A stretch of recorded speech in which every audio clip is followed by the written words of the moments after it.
May the sacred spirit of life, in whom we live and move and have our very being, be among us.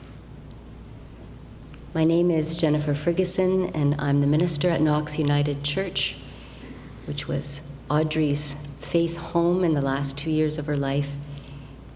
And it's a distinct privilege for me to be able to help celebrate her life with her family and with all of her friends and her spirit family. She was a very remarkable woman, and I knew that the first time she walked in 2 years ago, May of 2024. So on behalf of our congregation of faith, I want to welcome you, and I want to also especially welcome those of you who are joining us via live stream, those especially from First United in Wetaskiwin, where Audrey worshiped and shared her faith with all of you for over 40 years. And a special welcome to those of you who are joining us from around Canada and around the world, including Kenya.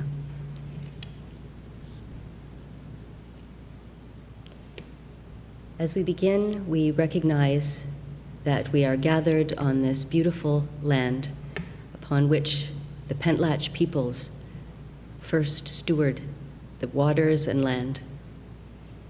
And we recognize their ancestors, the Snunawis and Qualicum nations, whom we now work toward truth and reconciliation as our neighbors and friends.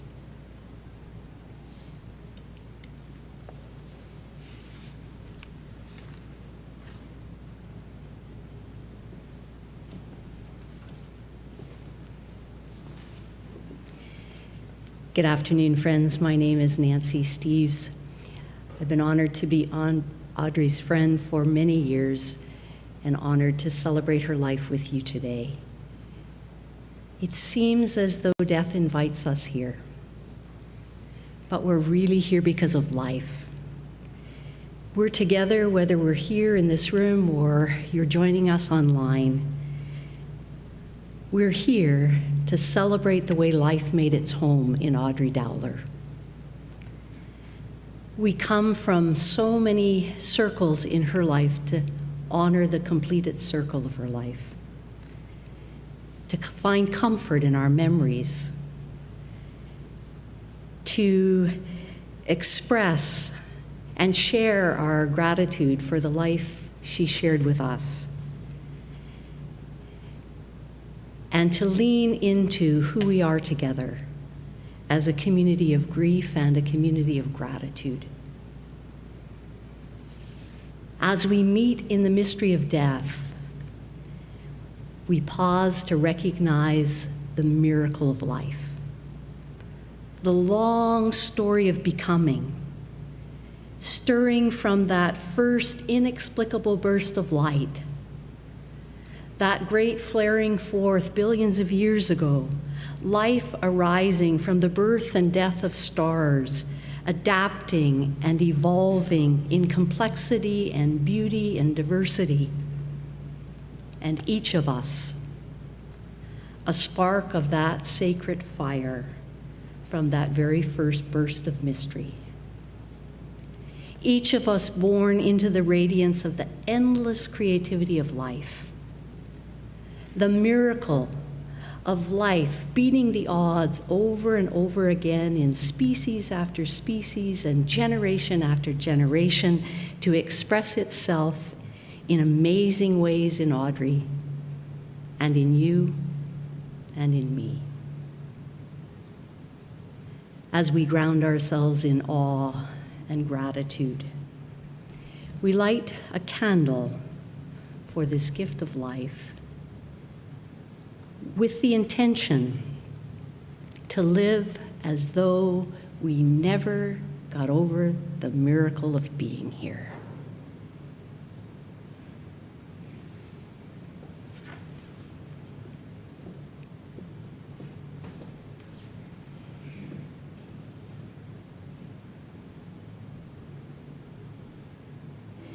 May this flame awaken in us a great reverence for the long cosmic story, that deep mystery from which we come, that mystery in which we're invited to live with awe and wonder, and into which we return in humility and gratitude.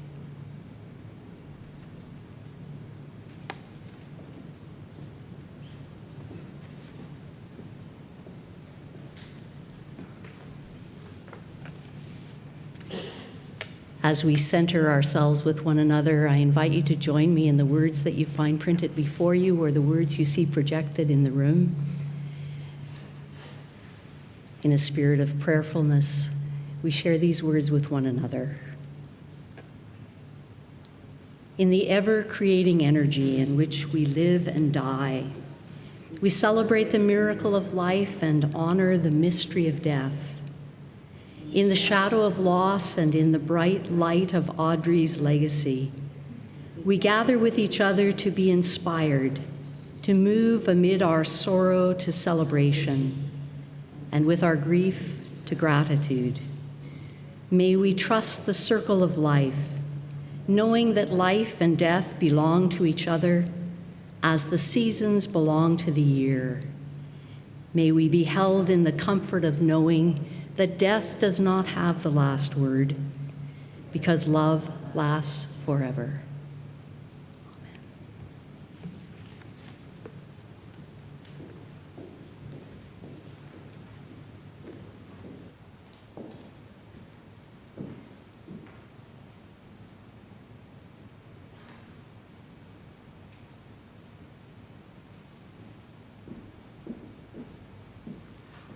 Good afternoon. I'm Susan Silverthorne, and in the 3+ decades that Audrey lived in Wetaskiwin, Alberta, she and I became very dear friends.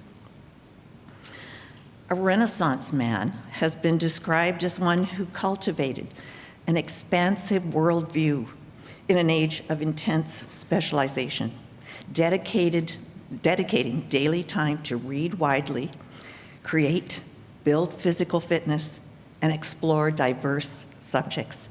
Lifelong learning, well-roundedness, balancing intellectual pursuits with physical, creative, and civic concerns are descriptors. Sound like anyone that we've known? If this is the picture of the Renaissance man, then most certainly Audrey was the consummate Renaissance woman. Driven by a motive of love in approaching all relationships, Audrey's life was deeply anchored by her faith and nurtured by her zest for learning and maintaining physical fitness. Her ability to discuss and analyze current events was matched by few. She was a voracious reader and was generous to a fault. If you knew Audrey, you know these things about her. Audrey was definitely a woman of faith, and she put that faith into action. In her early years in Wetaskiwin, she and George dedicated time and energy in supporting First United Church. She served on the church board for many years, and in later years served as a trustee. You know, it's interesting that in life, one relatively small stance that we might take results in years of good effects. And one such incident, which Audrey prompted, stands out for me. We were on a search team together to find a new minister for First United. And we had interviewed a number of people and found someone who could do the job, but maybe wasn't the best fit. Well, Audrey was insistent. We will wait until we have found the perfect person. She wouldn't let us settle, but continued to search until we'd found the right candidate. We continued to search and finally offered a call to a minister who served us well for 20 years. And due in large part to her insistence that we not settle and her expectation that we would find the right candidate. How many times did we hear her say, "Stick with me, sister. Good things always come to me." She also served the people of First United by leading a children's choir and providing special music by sharing her beautiful voice. Her skilled hands at the piano enhanced many a Sunday morning service. Music, of course, was a centerpiece in Audrey's life, and she graciously shared her talents and skills in this arena. She volunteered time to direct a number of musicals in Wetaskiwin, including Fiddler on the Roof, Godspell, and We'll Meet Again. She was always quick to invite potential singers and/or vocal soloists into her home for a bit of coaching and additional practice. She not only shared her own vocal talents to appreciative audiences, but built up others by helping them to be better vocalists, encouraging and providing knowledgeable guidance. Part of her musical legacy lies in the singers who've built greater skill and confidence in performing for an audience. The generous sharing of her time has left behind a myriad of wonderful memories for those folks who took part in the musicals that she directed. For 15 years, Audrey volunteered her time and energies to direct Women in Song, a local community choir. In and of itself, this is remarkable. But what is equally important is the legacy that she left behind. She taught 15 to 25 singers to join together in community to create one voice. Getting to know each other and connecting was a key vehicle in reaching that goal of singing with one voice. Connecting hearts was as important as connecting voices, and many a lasting friendship has continued to this day as a result of the attention that she gave to ensuring that the choir was built on a foundation of connectedness and community. She taught discipline associated with performance, how to hold a music folder when you're walking into the concert hall, how not to telegraph a mistake if you made one, not to twitch even an eyebrow at the conclusion of a beautiful piece so the audience would have just a moment to revel in its beauty. She emphasized the need for respecting each other and not having side conversations while a particular section of singers was working to perfect a number of difficult measures in the music.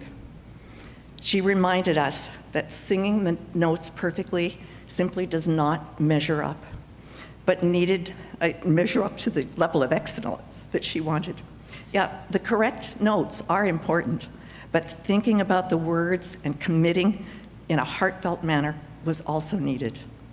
All of these habits that were drilled into the members of Women in Song have carried forward and continue as many of these women have joined other choirs. Her spirit is ever present for these choir members as they take part in rehearsals and performances with other choirs. Her words, which fostered discipline, continue to ring in our ears. As most of you know, Audrey was a voracious reader, and she kept a diary containing summaries of all the books that she'd read. A member of a number of book clubs, she was always ready to participate fully in discussions. She wasn't one of those members who said, "Oh, I read the first chapter, but I can't say much about the rest of the book." She always looked for threads of demonstrated kindness and other redeeming qualities in the stories that were reviewed. Although not all novels were judged to be favorites and ones that she might recommend to others, she consistently asked, "What did I learn from reading this book?" This was her gift to other book club members, and her spirit lives on in their gatherings as they continue to ask, "What can we learn from this story?" Audrey was a great organizer, and this was so very apparent as she became president of the condo board in her condominium complex.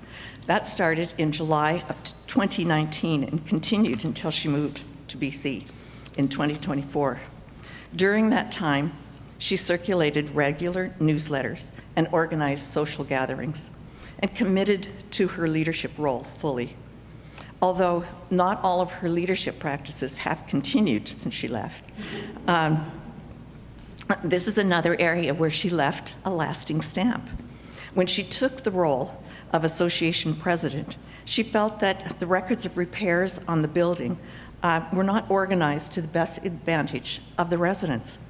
And so as a result, she took on the onerous job of reviewing many years of minutes to search for records of building repairs. These were organized into a list that included suggested timelines for review and potential maintenance. Her legacy to the condo residents remains in those records, which will serve this group for years to come. Well, you know, storytelling was another of Audrey's great talents. She began each Women in Song rehearsal with a joke or a funny story about George, and always brought a bit of humor and interest into social gatherings. The Curves group, which began as an exercise group and evolved into a coffee group, were regaled with a funny story or a joke at coffee time. There was never a joke that belittled another group or that would be thought of as inconsiderate. She was quick to laugh at herself with that wonderful twinkle in her eye and glowing smile. Just as an aside, when I went to talk to the Curves group, which is now a coffee group, to let them know of Audrey's passing, immediately they went around the circle and talked about how she had influenced their life. One said, "Oh, yes, she encouraged me to join a book club." Oh, another, "She encouraged me to start exercising." Another, "She encouraged me to start a singing, to join a singing group." And so her spirit lives on. Generosity was also a key factor in Audrey's drive to live with a life filled with love. As I've described previously, she was generous with her time. When the United Church chose to support a refugee family, Audrey took it upon herself to help the family with connecting to a local medical clinic and getting banking accounts set up and getting the kids into swimming lessons.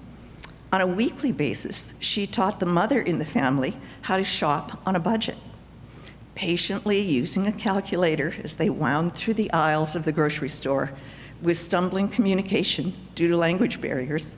Over many months, she effectively helped a new immigrant navigate life in Canada.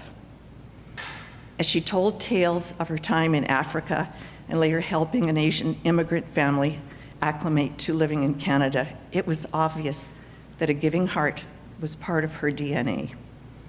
Whether king or pauper, each person that she met was treated with love and respect. I don't mean to imply that she was perfect. There were a few occasions where she had to work on negative feelings.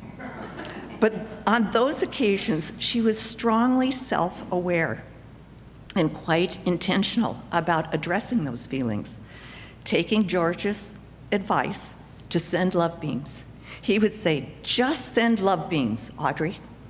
And I suspect that if there was one habit that she would want each of us to acquire as a result of knowing her, it would be to learn to send love beams out to others.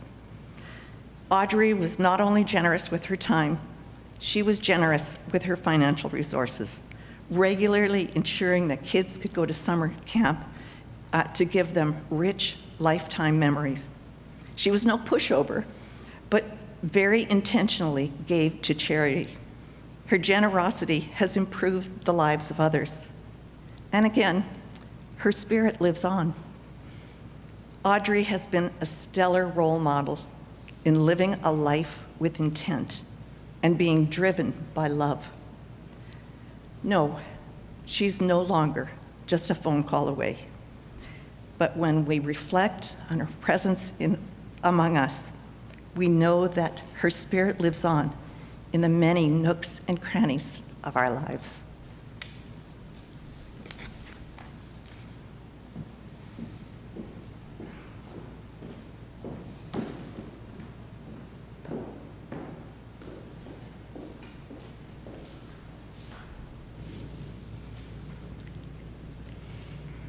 Though Audrey was not a lover of small talk, she valued meaningful conversation. She was curious about the thoughts and experiences of others, and always open to sharing her memories, her faith, her meaning-making, and the wisdom that comes in living a long and rich lifetime. She lived to listen, and her passion for learning never dimmed. She was an early adopter of technology, an avid reader with an insatiable appetite for absorbing ideas and information. As both a teacher and a learner, Audrey's life radiates the wisdom that learning is rooted in listening and blossoms in translating what we have learned into action. And so we light this candle for the legacy of learning.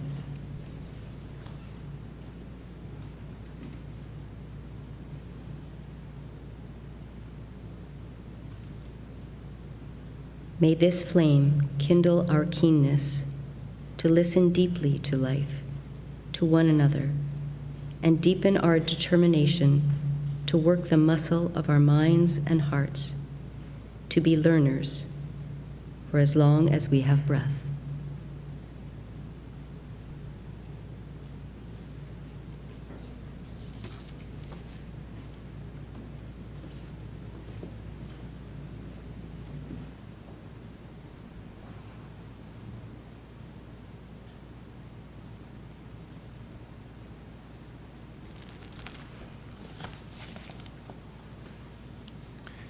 Good afternoon, and thank you for joining us in this celebration of Audrey's remarkable life. And in truth, when I first wrote that, I almost wrote Audrey's many remarkable lives. And perhaps to honor that instinct would be to acknowledge one of her most essential qualities, her way of looking out towards the horizon line, representative of new thinking, new experiences, and new possibilities. How inspiring it is to know that even on her last day, she was still reaching for that horizon of learning, and that through a conversation with one of her grandchildren, she might extend out further. As we've heard from Susan, she was an avid reader. From earliest childhood, books provided an obvious pathway for her hungry imagination. She especially loved fiction, stories of espionage, romance, murder mysteries that she delighted in solving well before Miss Marples or Hercule Poirot got to the last chapter. Tales based in history or filled with delightful, insightful characters living complicated and meaningful lives. I have chosen to honor my mom, my mother-in-law, by sharing a few short poetic pieces, as it seemed that in the last few months of her life, Mum put down the long forms and sought out the wisdom available within poetry. Perhaps she wisely sensed that the horizon line was finally approaching and that her learning might do well to take a more immediate path to the head and heart. And so, ever the facilitator, she invited a group of friends to join her in sharing a poem before dinner each Sunday night, and to allow the poem to guide conversation throughout the meal. And Tammy and I were fortunate to be invited to one of these dinners, and we will treasure the gentleness of that memory of Mum and her friends absorbing and reflecting on the imagery and wordplay of what had been offered on the page. The last poem that she shared on Sunday, March 8th, was amongst a few that Tammy had offered her from a freshly published collection by our close friend, Catherine Weinman. The title speaks to all I've already said and likely offers no surprise about why Mum had been drawn to it. Well-Learned Lessons from a Much-Loved Life by Catherine Weinman. Wake each day in quiet anticipation and appreciation. Light a candle, and to it, whisper your prayer in soft remembrance of those already asked and answered. Welcome this ordinary life as your holy enough. Home tended, meals prepared, laundry washed and folded, weed and water the garden, rake the leaves, shovel the snow, kiss your beloved, walk the dog. Every day, clear the calendar of mindless obligation. Every day, put the devices on mute. Say yes to life's invitations. Say no to safeguard what matters most. Rest and reflect.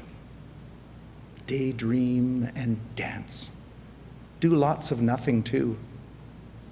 Read a poem a day. Better yet, take a pen and to paper and write your own, a secret shared with no one yet.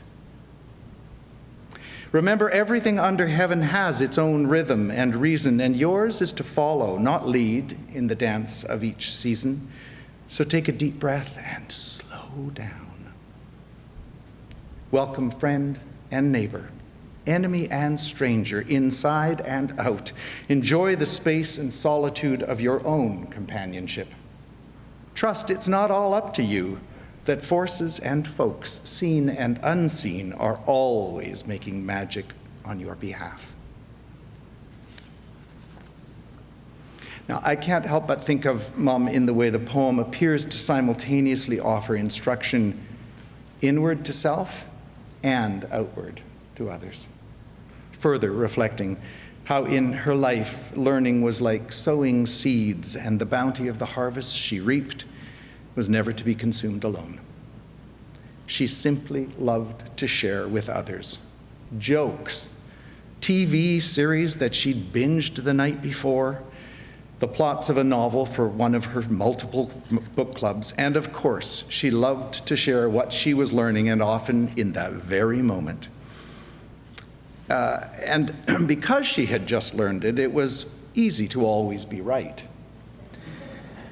I understand that often at a family dinner when her children were young, after sharing something she knew, she would ask the children, "Did you not know that?"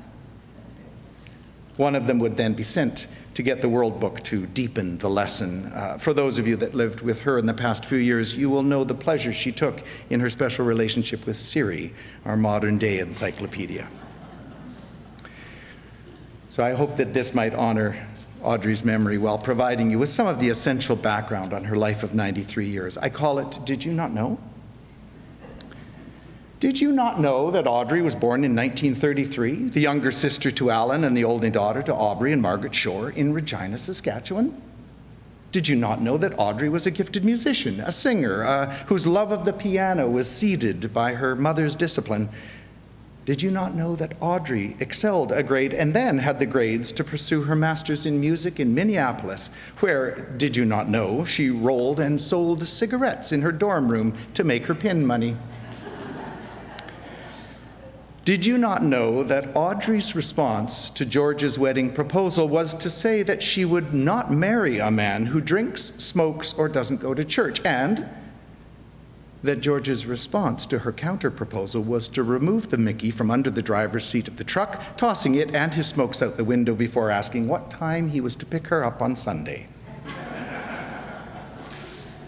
Did you not know that Audrey's 3 trips to a maternity ward in Dauphin, Manitoba resulted in a beautiful daughter and 2 fine sons, and that between them she had 4 fine grandsons and 2 beautiful granddaughters and a great-grandson?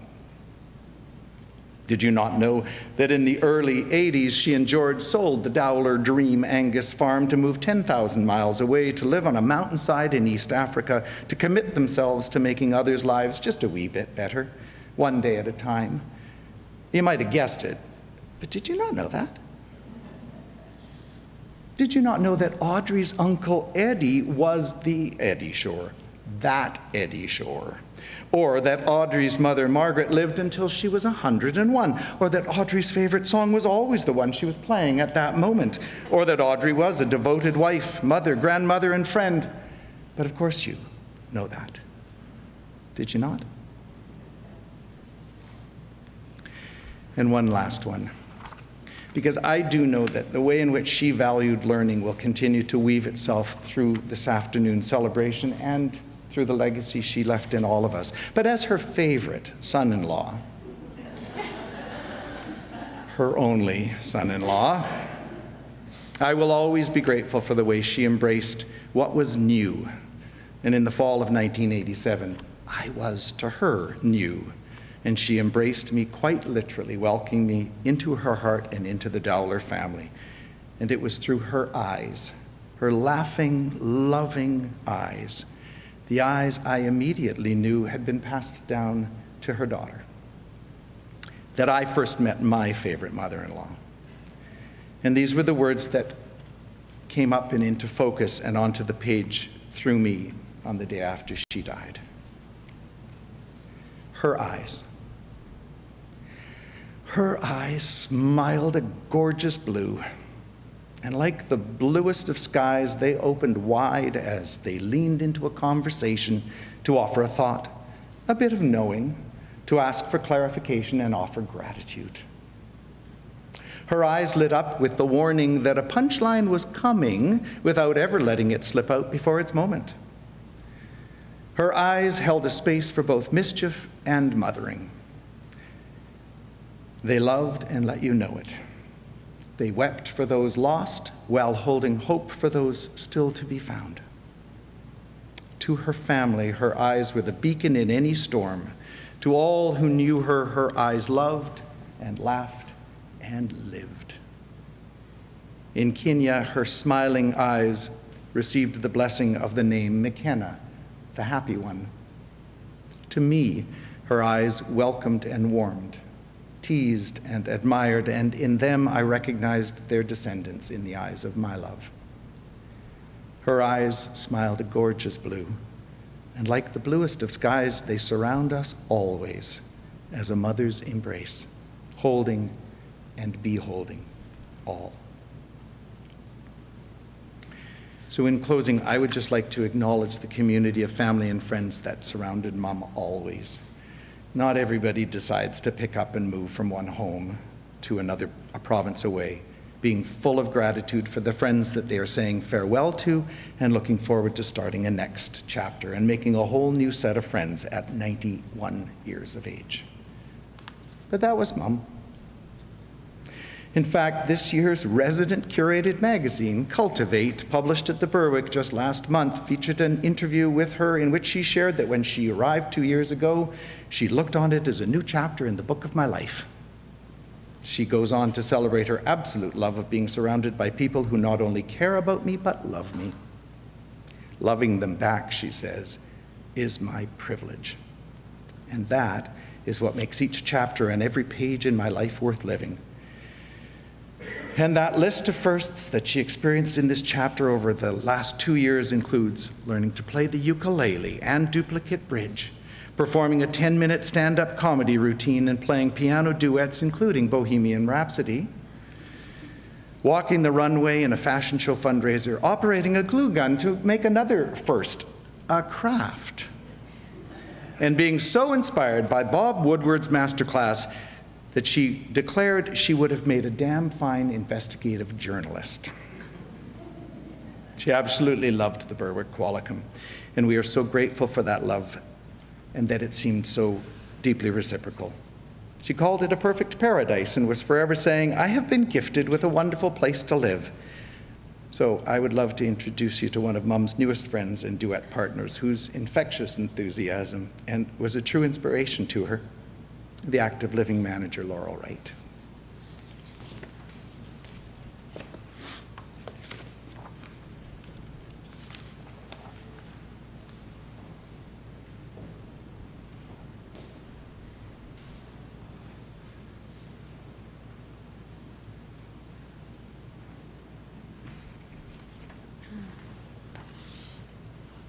Audrey was a dear friend of mine and everyone at Berwick-Qualicum Beach. She had a way of making people feel welcome, and whenever you interacted with her, she always brought a smile to your face, either from her warmth, her authenticity of caring, or one of her amazing jokes. Audrey helped us maintain our culture of inclusion, education, and friendship. I had the privilege of spending extra time with Audrey through playing piano duets together and with the ukulele band. It was an honor to lead her in a band when I know of her extensive background as an inspirational music educator herself, while I've been learning as we go. The biggest compliment that she gave me was when she said I was doing it well. She was always up for everything and always had a joke or a cheeky comment at the ready. Audrey told me that she had so many more chapters of her life to write, and she was excited to live them. It seems strange to say that her life was cut short at age 93. She truly made the most of every moment.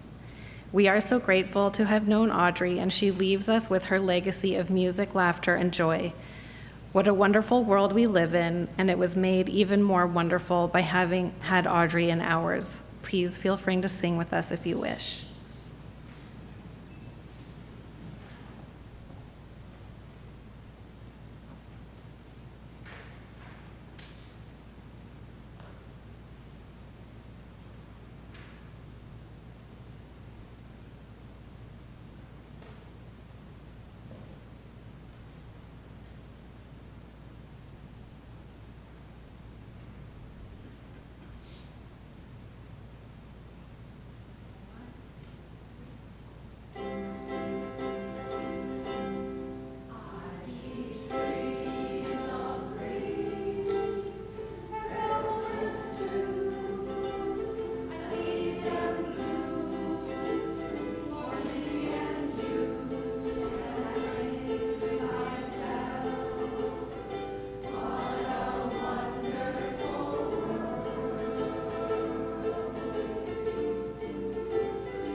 early on in Audrey's island life, at a service here at Knox, Jennifer invited a panel of over 90-year-olds from the congregation to reflect on what they had learned and what they might do differently in their lives.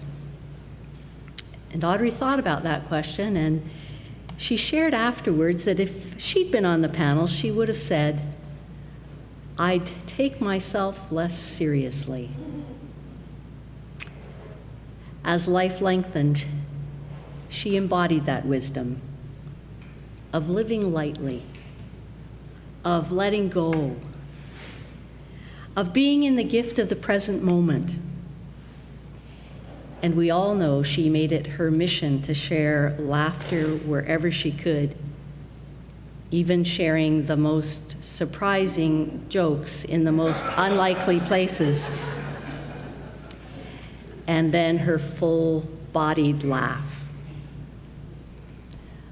Laughter was one of Audrey's most polished spiritual practices. So we light a candle for the legacy of laughter.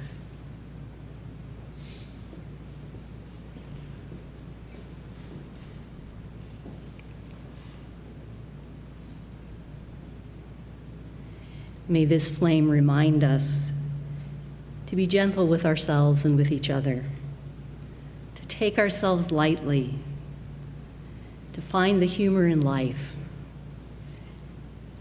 and to laugh long and deeply and well.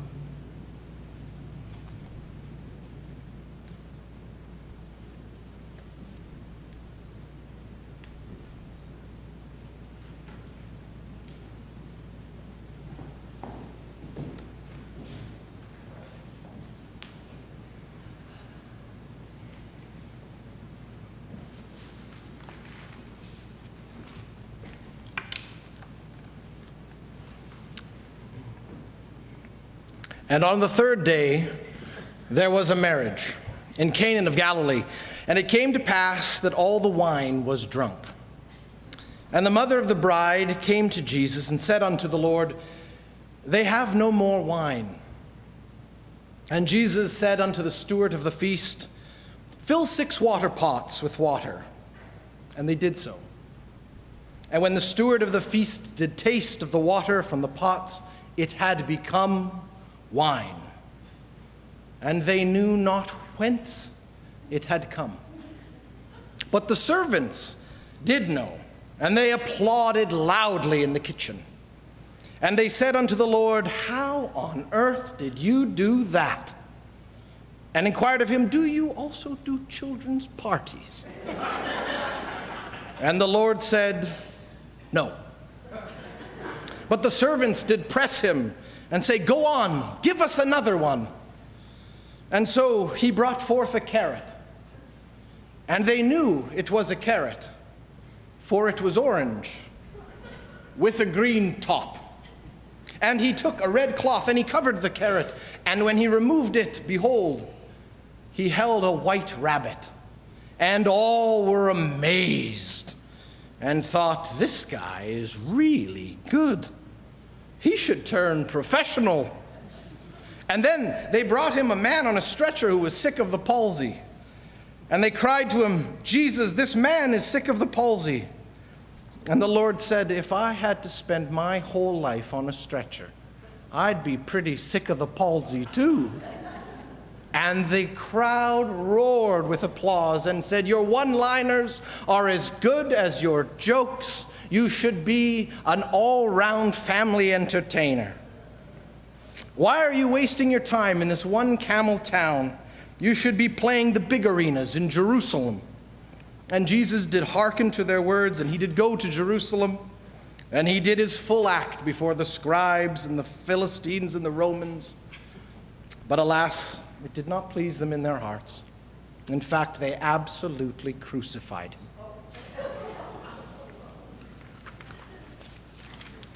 My grandmother and I shared a unique way of communicating our love for one another. It was a way of communicating that I know she shared with many people. throughout her life. Jokes. She loved telling a joke, but she loved hearing a new joke just as much. She collected them the way a magpie collects shiny objects. Her remarkable mind had a treasure trove of jokes, and she always seemed to know the exact right one to use at the right occasion. Her humor was dark, witty, quick. She loved puns. She loved jokes about dogs. And she loved jokes that caught her audience off guard. For example, there's this one about a woman who went to an unemployment office, and she went seeking work, and the officer there said, well, I have a job at the Tickle Me Elmo factory. And for those who don't know, the Tickle Me Elmo factory was set up like a production line. Each piece of the Elmo was assembled in a specific role among this group of individuals. And her job, as she found when she went for her first shift, was in the quality control position. That meant that she was there to make sure that no Tickle Me Elmo went out into the world without first having gone through quality control. Well, once she'd been given her assignment, the floor manager goes up to his office and he goes about his day. But a few hours have passed. He looks out of the window down onto the production floor, and he's horrified to see that at her station there is a pile of Tickle Me Elmos, just piled to the ceiling. And he rushes down and he goes, what on earth's going on? He looks down and realizes she's sewing onto each of these Tickle Me Elmos a small velvet pouch with 2 marbles, and goes, what are you doing? And she says, you told me to give each of them 2 testicles.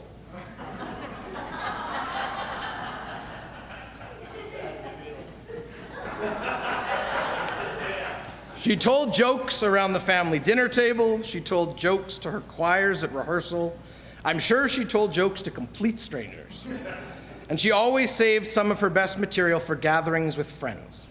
I think it was one of her most natural ways of expressing love and friendship.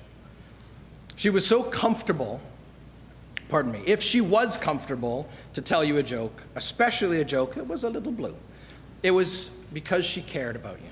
And she needed you to know that. One of the most fascinating things I've had the privilege of witnessing in my life has been watching my parents transform. For the first 28 years of my life, they were simply my parents. But when I had my son, they evolved into something altogether different. Grandparents.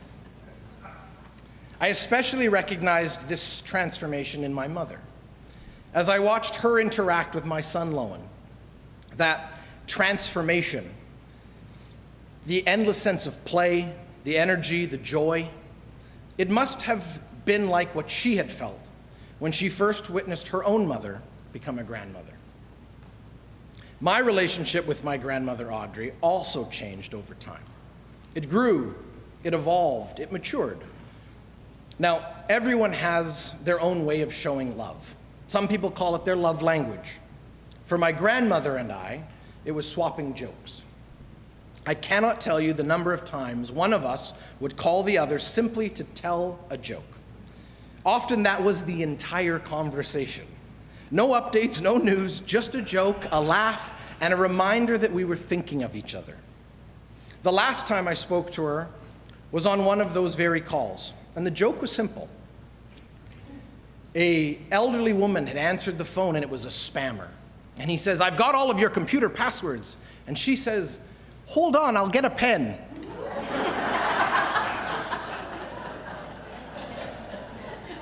Swapping jokes was our special way of connecting. It was our love language. So, today, remembering her, it feels fitting that I end with one of her favorites. And it takes place sort of like this, at a funeral. A gentleman had passed away, and at the end of the service, the minister asked if there was anyone else who wished to say a word. And one gentleman walked to the front and turned to the congregation and simply said, plethora. And then began to return to his seat, but as he passed the widow of the deceased, she reached out and grasped his hand and said, thank you. That means a lot.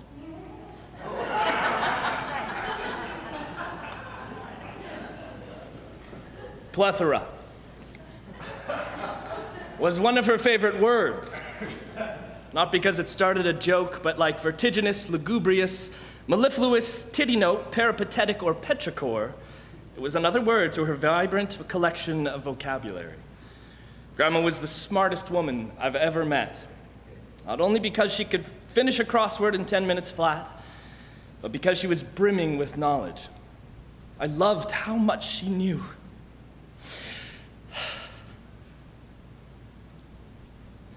She had an endless capacity to grow. She loved to learn and relentlessly strove for understanding. She truly knew it all, and when she didn't, when there was an impasse at the dinner table, as mentioned, she would send one of her children over or get up herself to go get the World Book encyclopedias or search it on Google what the truth or the fact of the matter was. This need to know was on occasion a challenge for some of her grandchildren, especially the ones who also felt like they knew it all. In fact, she loved telling the story of a younger Jordan who, during one trip to Wetaskiwin, had finally pushed her past her limit. She snapped at Jordan and said, "Jordan, quit contradicting me." To which her smart aleck grandson replied, "I'm not contradicting you, Grandma. I'm telling you you're wrong." She loved to share what she was learning with anyone who would listen. Also, as mentioned, she would often say, "Did you not know that? Did you not know that? Well, now you do." Weeks before she passed, she had been learning about relational intelligence through Esther Perel's masterclass, discovering the power of empathy and self-awareness, and how to navigate difficult conversations. Even to her remaining hours in an aquafit class, stretching her body to solving her latest Apple Watch updates, I truly believe that the secret to her longevity came from her ability to be as active as she was in her body and her mind.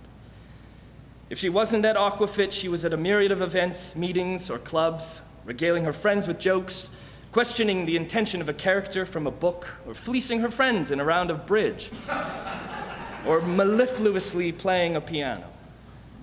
This thirst for knowledge led her and Grandpa to travel all corners of the globe, from Wales to Holland, India to Alaska, Panama to Greece, including a 10-year stop in Kenya to work with the community building schools and hospitals.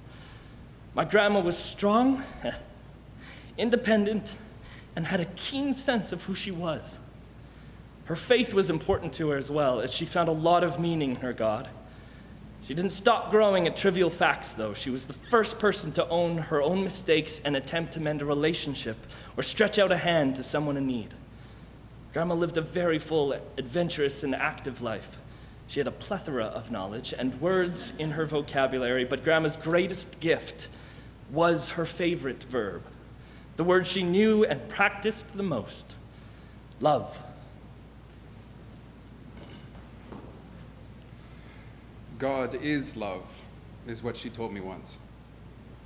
And she said it with such conviction when she did, and coming from the woman who knew everything, I believed her, and I still do.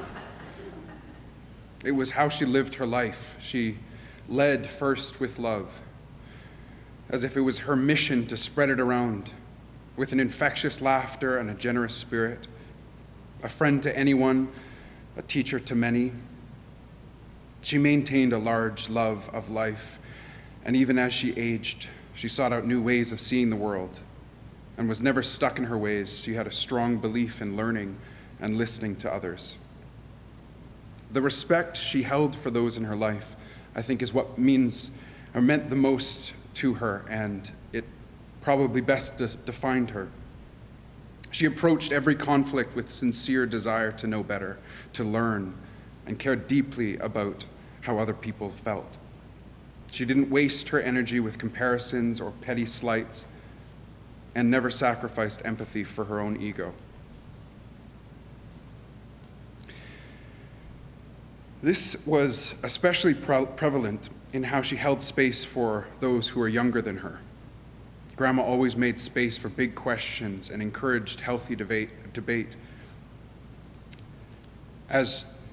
And with the children, she always treated with the same respect and dignity as she would any adult. I know she was this way to all her grandchildren.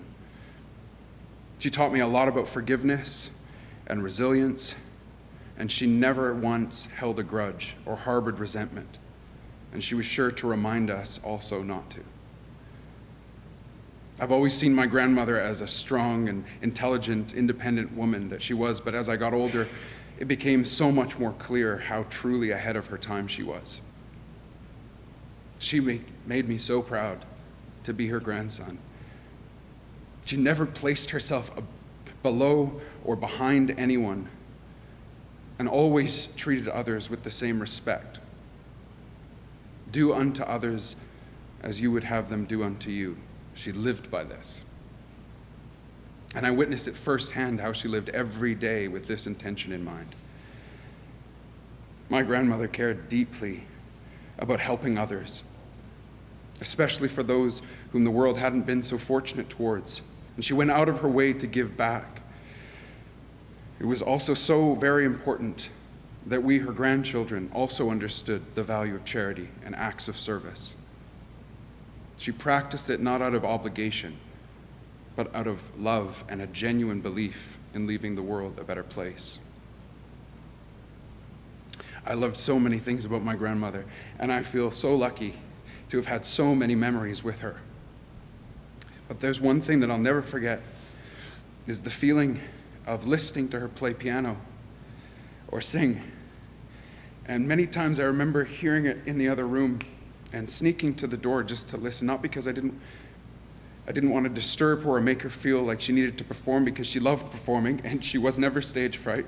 But I think it was somehow secretly listening to her play piano felt like I was being let in on a secret, special place. Her relationship with God, her relationship with music, a spiritual connection, something deep in her soul. Maybe it's sometimes a conversation with her own mother. It was something sacred, and her love was abundant. You could hear it in how she played. I'm so grateful every day for the life that she led, for my mother, for my uncles, and for the lessons she taught, most through action and example. She carried a spirit of why not? Who says I can't? She never sat it out until her final day. She lived every day like it was a gift and made sure to remind us each morning at the lake, a saying that I still repeat every single morning. It's a simple reminder. It's a great day to be alive.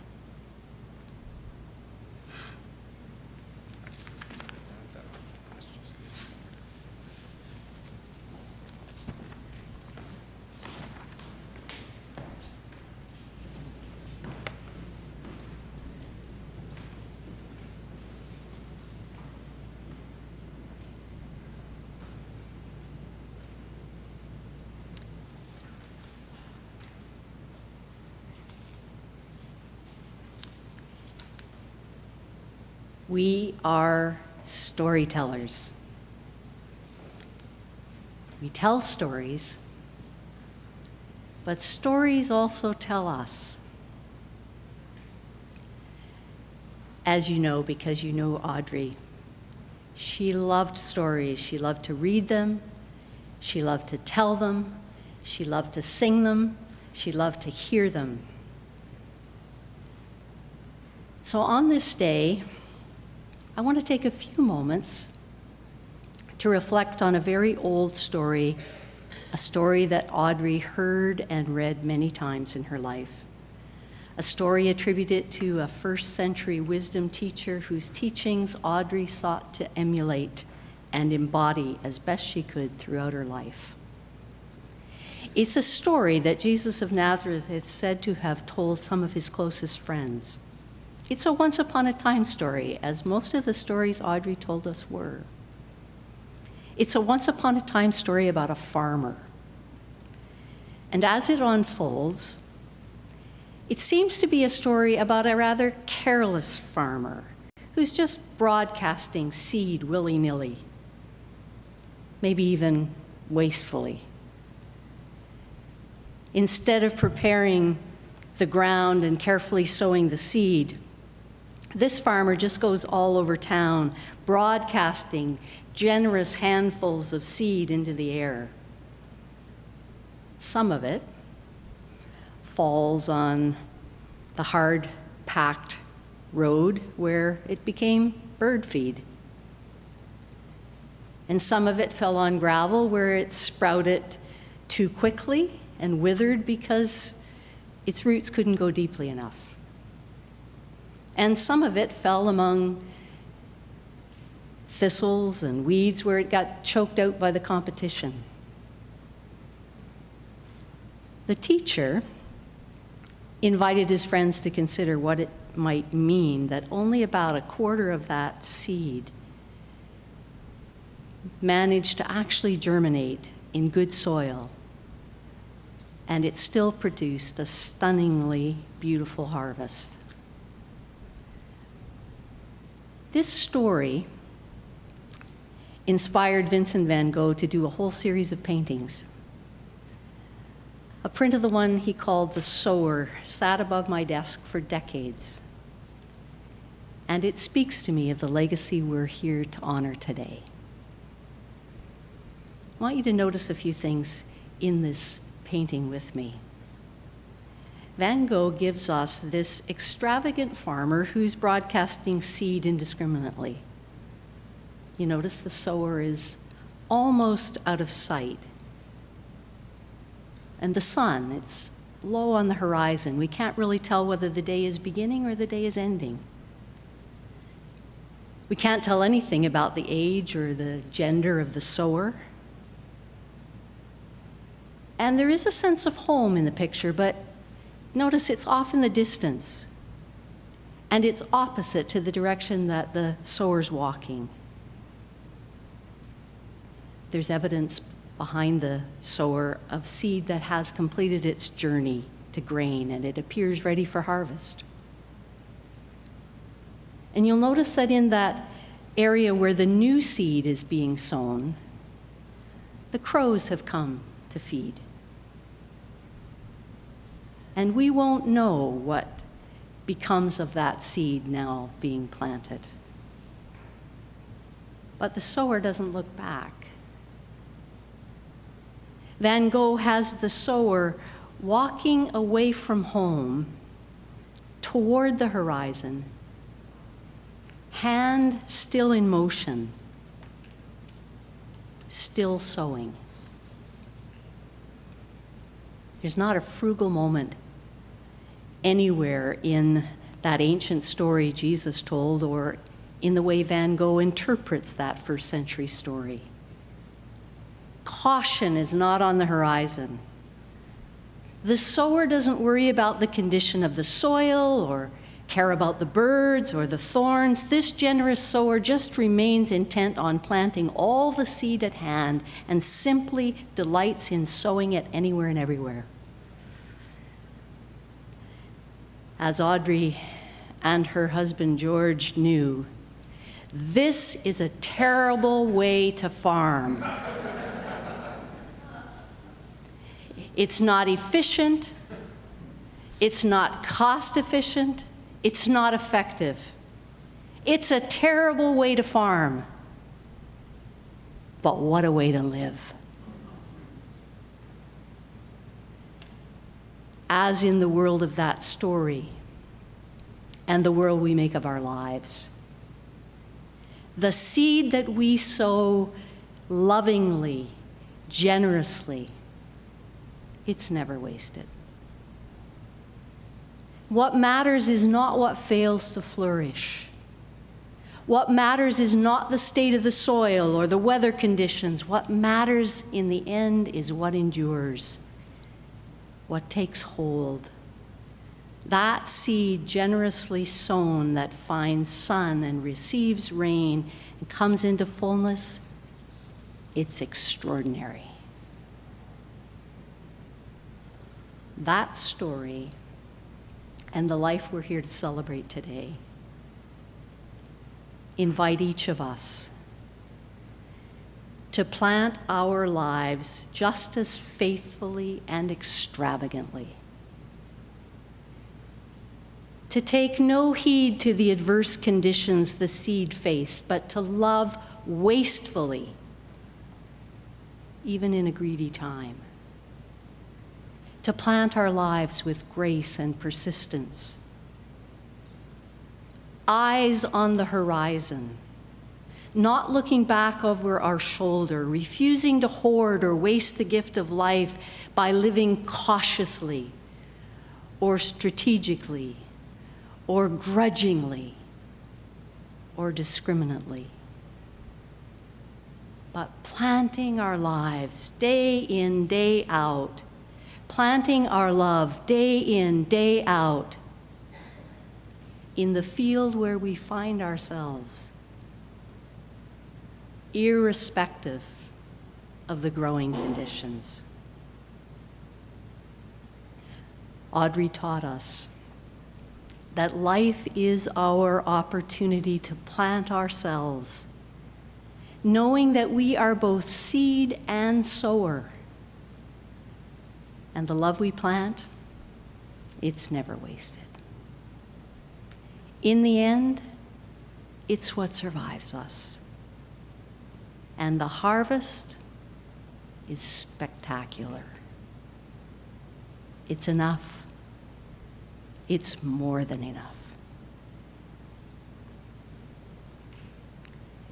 As Dawn and Cheryl offer us the gift of music, I want to invite us to hold this time together and to hold the seeds that we've received here today, to reflect on where it is that life invites each of us to plant our lives extravagantly, graciously, generously.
can't resist saying something, because I wouldn't be playing this again if Audrey hadn't nudged me again and again and again. I hadn't played for almost 4 years. And when Susan came out to visit, they came over for tea, and I thought we were just going to have tea. But Audrey spied the piano in our house and said, "We should play something." And then every time I would be with her, she would say, "Have you gotten that violin out yet again? Have you gotten that violin out yet again?" So I got it out again. So thanks, Audrey. Thanks, Tammy.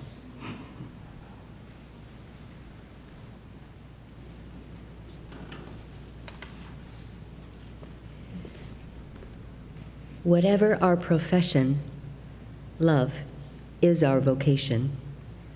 Whatever our career, love is our calling.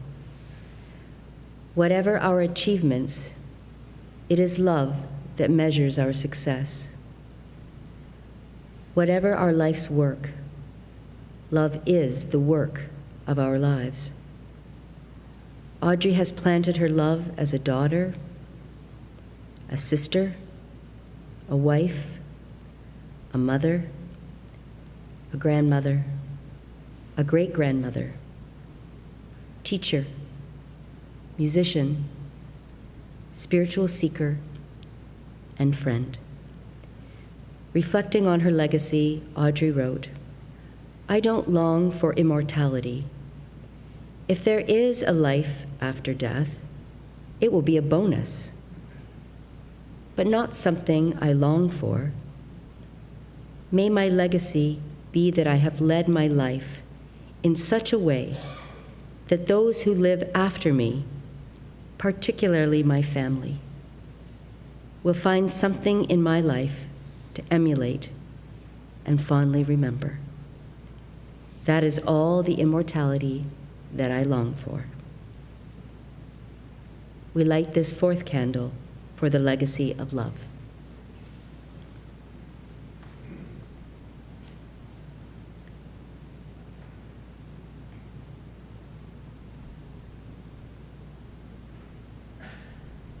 Lifetimes come to an end, bodies run out of breath, hearts run out of beats, but love never ends. As the wisdom of a letter written to a fractured faith community in first century still teaches us, while in life there is faith, hope, and love, love is the greatest gift. It is love that outlives us all. May this flame remind us of the immortality of love.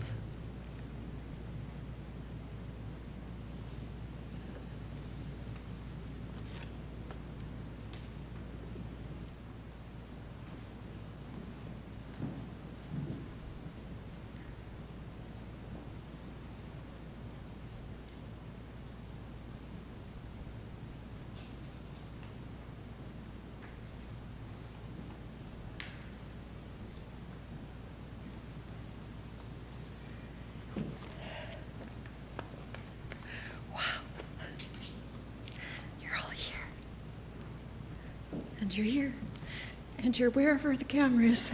Thank you.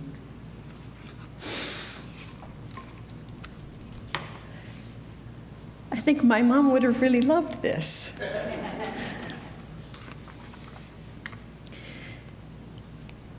Being in your presence here in her church,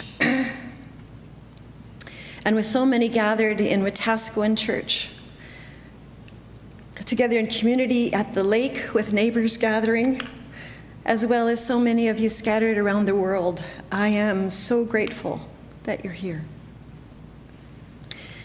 I must admit that this thing called grief finds me at times like a child who innocently covers her eyes to hide from it, while simultaneously longingly running towards the warmth of every memory. I appreciate the wisdom in something that I read lately that said we can only grieve what we have dearly loved, and that only through the connection to what we cherish can we know how to move forward. And still, I sit in the question, how could I possibly reconcile being without the person I've had with me my whole life? My mother, whose hands were the first to hold mine, and whose hand I in turn held as life let her go. Her hands were always and will always be an image held in my memory. Holding a cup of afternoon tea, gliding across the keys of a piano, and conducting a choir like a breath waiting to be exhaled to release a group of amazing voices in harmony. There's so much to hold on to capture in our lives. As I remember her, fragments of memory are like a puzzle, and they form and then they disappear, and I can't help but wonder, do we ever really notice how many beautiful moments of conversation and human connection there actually are before the moment that they are magnified by the greatest life-changing event called death? We're invited to allow our hearts to burst wide open with so much love and so much grief and so much gratitude. In the days after life let her go, I felt lost in the bits and pieces of memory. The everyday conversations, the big and the little, and the inspiration she offered her world for 93 years. And then a dear friend wrote to me, and she said, "Your mother's celebration of life will be an outstanding tribute to her spirit, her life, and the memories she created for everyone. Enjoy the moment. It is a big thank you." And when I first read it, I was overcome with anxiety that I would never be able to fulfill my part in this. And yet it continued to resonate, and every time I sat down to write through my grief, it all kept coming back to my love, firmly held in my gratitude. Love and grief and gratitude. There it was again. My friend's loving note captured it so beautifully, offering the perfect container for today. A thank you letter to my mom.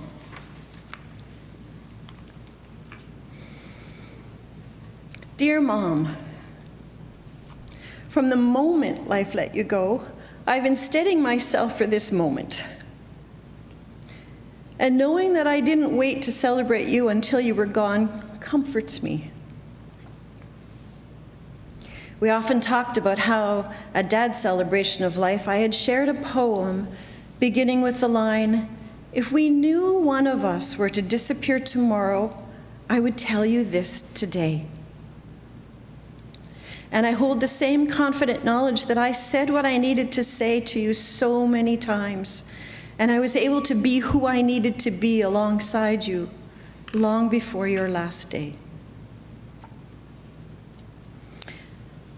Between the overwhelming, heart-crashing waves of grief and sadness, there are these beautiful moments of gratitude, laughter, and attention. How can a normal, great, happy day be the day that you die? And yet, how perfect to live with such contentment.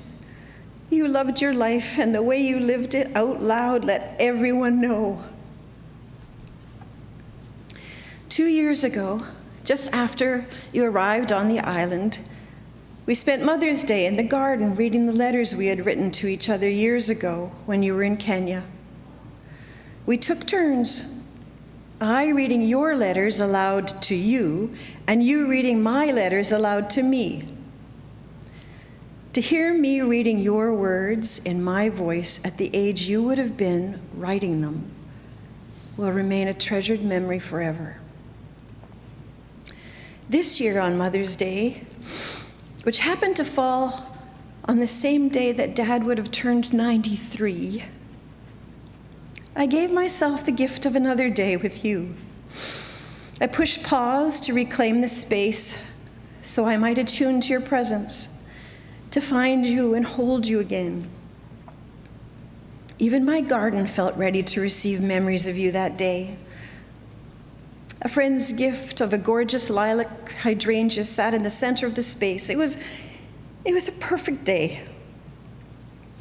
I had unconsciously surrounded myself with flowers, as you always had fresh flowers in your home, and as our childhood friends knew too well, you would always quiz us on the names of all of the names of them. So much so that there were flowers everywhere, and your love of flowers is another gift I'm grateful for. I'm grateful you passed it on to me. Flowers and music, so much music. A language I also hoped I might emulate, but this one was harder. Music was your language.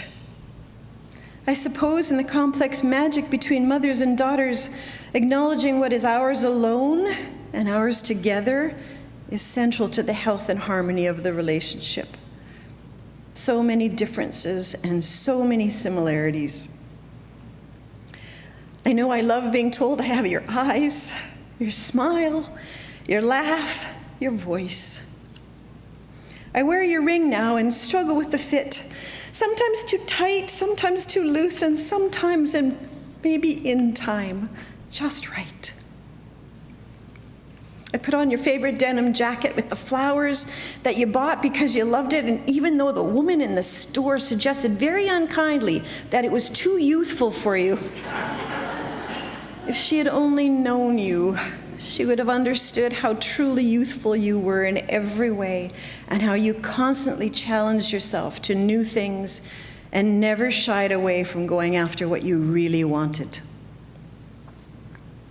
I was thrilled but not surprised at the overwhelming response we received when we asked for letters to mark your 90th birthday. The outpouring of love returning to you spoke to me in a way that that treasured a connection that you had in all of your relationships. These letters were filled with beautiful memories and heartfelt gratitude for all that you had offered simply by being present in the world. Your niece Patty, she wrote, "Aunt Audrey, you are a very wise woman in the ways of the world, understanding people, empathy, acceptance, and forgiveness. You were a role model for so many modern women with a career, a family, and a sense of your own self-worth. You taught us that it is a choice to be happy, to live in gratitude, and to seize every opportunity life provides. I love how you have remained interested and engaged in all the beauty and the wonders of the world we live in."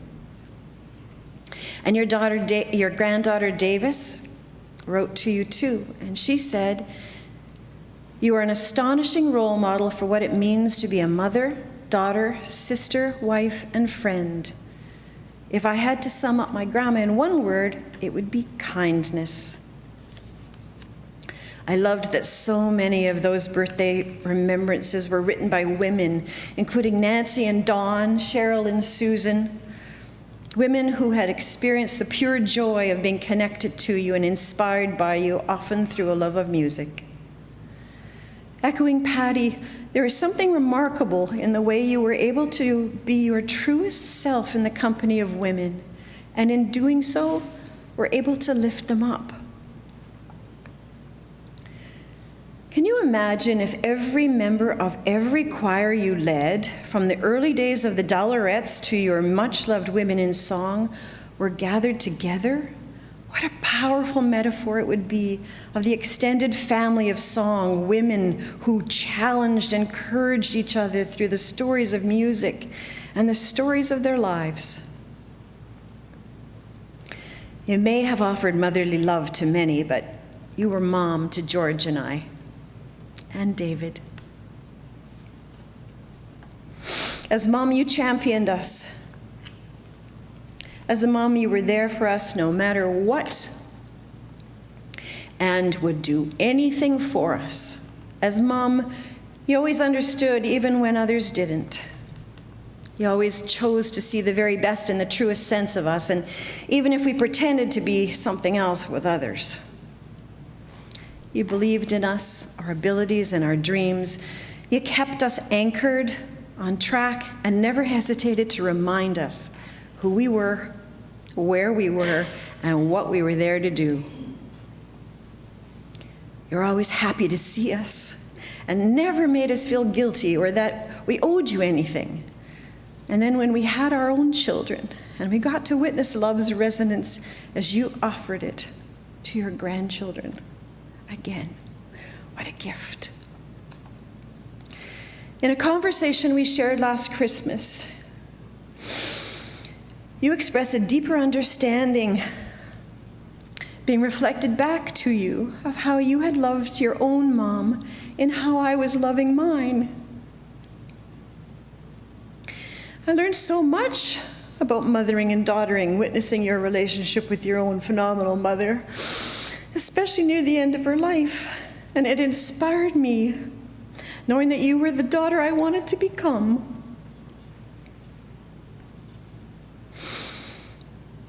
Mom, I love how you never stopped learning, knowing that as a child you were in a grade above your age group and you found yourself in university at 16, you continued to excel at most everything in no small part because your curiosity took you beyond what was seen as status quo. And I have a core memory as a child of you tucking me in and telling me that I would go to university.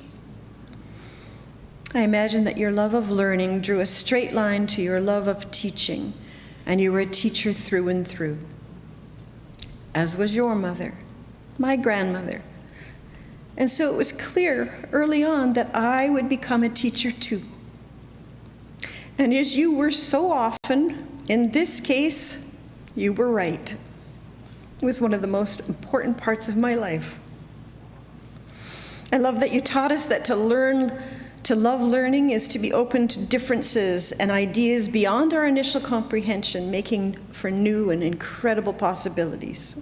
I love that you taught us that celebrating life and taking the time to reflect is what allows us to be able to live each moment with our hearts wide open, with love, generosity, and gratitude, and that it is a choice.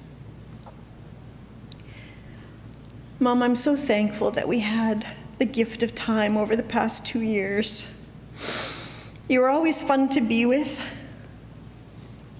to witness your joy of continuing to try new things, create things, and appreciate things, the big and the little. To really enjoy you, especially as you reveled in letting go of your filters that no longer felt important, and to experience the power of laughter. And to continue to find more ways to let you know how much you have meant to me.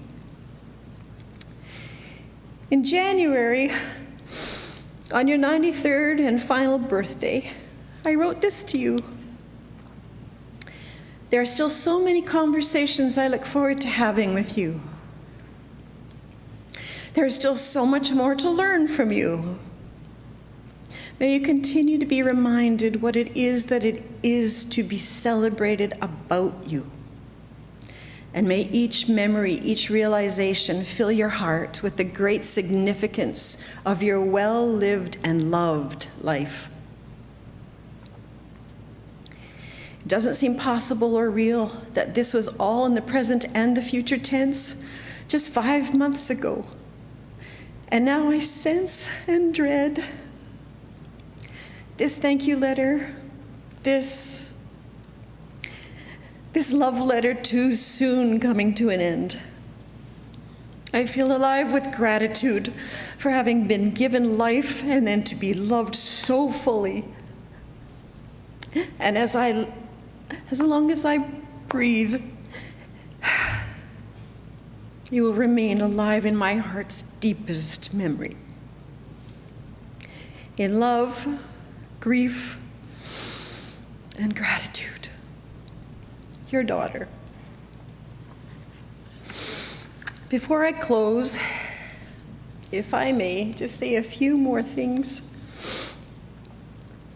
To my friends, I learned from my mom that friends are to be treated like gold. And I am so grateful to mine for being such a strength and support for me. You have each offered who you are and all that I love about you. Whether near or far, you have all shown up in this very uncomfortable space of grief.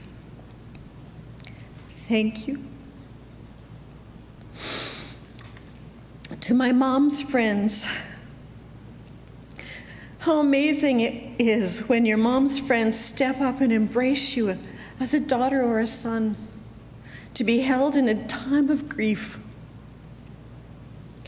Because of you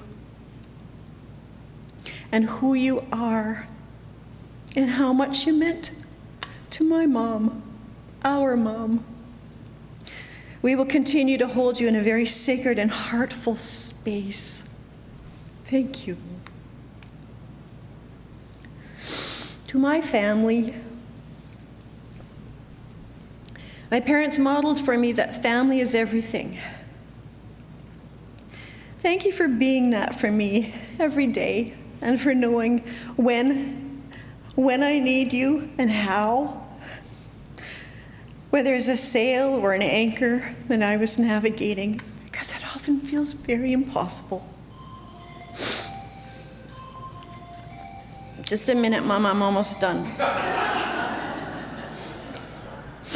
To those of you joining us in celebration today from Mom's home in Dauphin, home in Kenya, home in Wetaskiwin, or home in Qualicum Beach, and especially to those of you who have traveled to be with us today, and to those of you who knew Mom personally, and to those of you who know my mom through us. Thank you for your support, thank you for your strength, and thank you for your friendship. It means the world to us to feel your kindness and your support. To Jennifer, to Laurel and Mom's Berwick Strings and Sings family, to Susan, to Cheryl, to George, to Nancy and Dawn, who Mom adopted as daughters and now are my sisters. Thank you always and in always. I just thought of a PS from my mom's letter. P.S. I know you'll be pleased that following this celebration, we are inviting anyone who is able to join us in our garden for some refreshments and a bite to eat. And yes, Mom, there will be cheese. Oh, one more. As we were planning this, Mom, we felt there was something missing, but we couldn't figure out quite what. And then as I woke one morning, at the time you and I would normally be sending our morning messages, you popped into my head just as if you were texting me, and you asked about the music. And I knew exactly what you were really meaning. You were saying that it was really not going to be any kind of a celebration of your life at all if there was not going to be a soloist, just as you had been for so many celebrations throughout your life. We would have loved to have had Sherry Larson Ashworth sing, but she's on the other coast this week. So, I wonder if you would be willing to allow your voice to grace this event. It would mean the world to me to hear you sing again. Thanks, Mom. Love, me.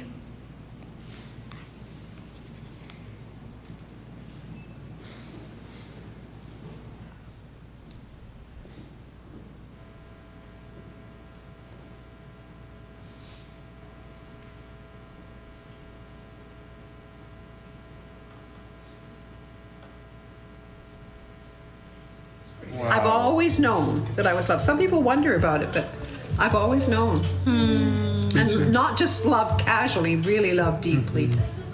My mother would stay up all night and make a costume for me if I forgot to tell her that the day before that I needed a costume or needed cookies for school, something like that, that she would do that for me. And if I expressed a desire, my dad would come up with the funds someplace. He brought home a bicycle he couldn't really afford.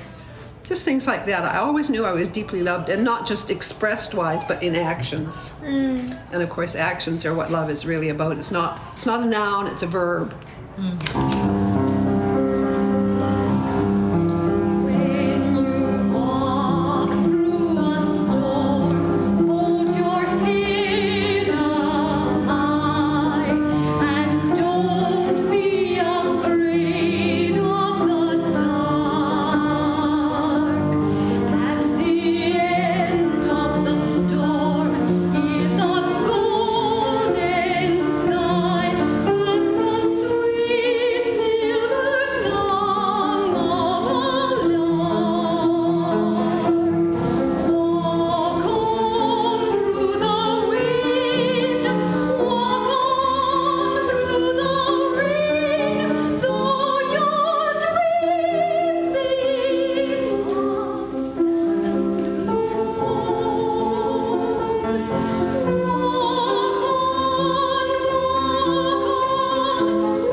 full of our heroes. My wife, your grandma. Grandma is one of the most intelligent people that I have ever known. Grandma gets going. My God, you better not step off. We will be left in the world. It's the same with all our family. We're all double bullshitters. Walk on through the wind, walk on through the rain, though your dreams be tossed and blown. Walk on, with hope in your heart, and you'll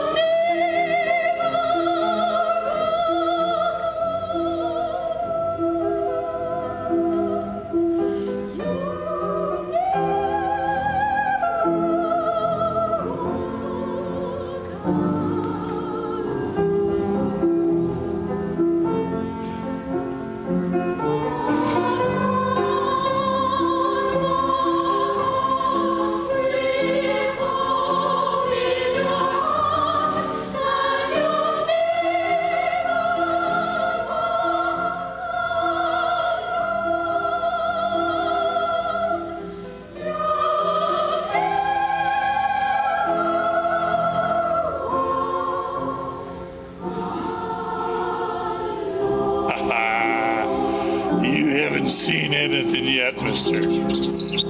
I feel that I've lived a wonderful life. And as I said to your mom, I said, you know, when I die, I don't want you to be sad that you can miss me, that's okay. But don't feel bad. Yeah. Feel that I have done everything I wanted to do and was able to do. And I had a great life. I've had a great life.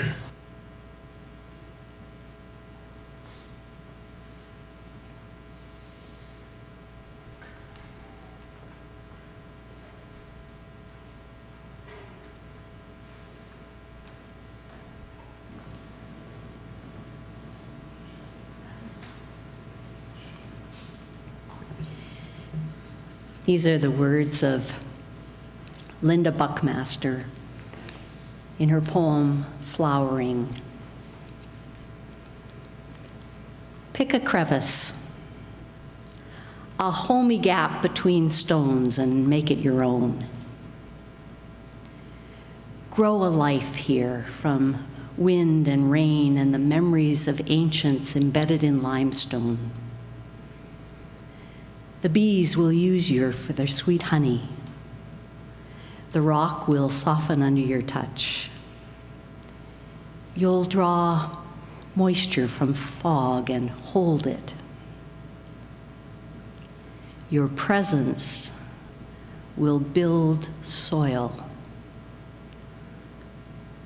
This is all we have in this life, all we own. A flowering, an opening, a gap between stones for tiny, tender roots.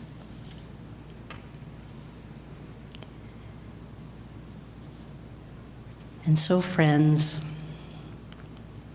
inspired by the ways that Audrey planted her life, we go from this time to flower in the legacy she leaves us. To flower in that crevice we make our own between the stones of birth and death. To live as we've learned, blossoming with hopefulness, kindness, generosity, curiosity, ever adapting and accepting the gift of life with all its petals and its thorns, loving extravagantly, so that our presence here too will build soil for all that goes beyond us. Audrey's spirituality was shaped by not creeds, but deeds. Loving deeds. You know, she always looked for ways to embody her faith and enact her hope. And every time she left her spiritual community here at Knox United, she particularly appreciated having been given a spiritual practice to engage in the coming week. So it would really be remiss of me to send us on our way without giving us an assignment. So, hence, the seeds you received here today. Provide each of us a way to go and sow a bit of beauty in the world. And as we do that, to renew our commitment to plant our lives with learning, with laughter, and above all, with extravagant love. And so we go in the bright, shining legacy, knowing that all our memories and all our stories are safe in the undying light of love. All our laughter and all our tears, safe in the undying light of love. The one we remember, the ones we love, all of us, safe in the undying light of love. And in that great light, we go and plant our lives with love.